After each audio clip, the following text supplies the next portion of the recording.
Momen bulan suci Ramadan tahun ini kembali dimanfaatkan dengan baik oleh YNS Center. Selama sebulan penuh, pihaknya mengadakan program Ramadan yang melibatkan masyarakat dari 5 kecamatan di Banjarmasin. Program yang berlangsung di gedung YNS Center di kawasan Jalan Perdagangan, Komplek HKSN ini dimulai dari 3 Ramadan hingga akhir atau jelang Idul Fitri.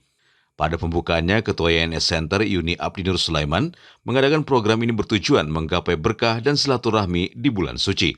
Alhamdulillah, Alhamdulillah Allah meridhoin dan memberikan rezeki untuk YN Center untuk yang jelas untuk beribadah di bulan suci Ramadan ini dengan kita khataman Quran dan juga buka puasa bersama lagi.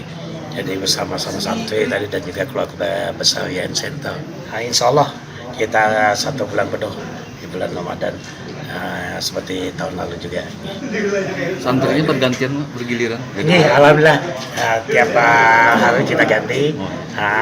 Insya Allah 5 kecamatan. Insya Allah ini gilir Dihadirkan. Iya dihadirkan. Siap. Dalam kesempatan ini, YNS Center turut memberikan bingkisan kepada jemaah majelis yang hadir. Tadarus Al-Quran akan menjadi agenda wajib yang dibacakan oleh para santri. Mereka masing-masing membaca beberapa juz Al-Quran agar hatam dalam sehari.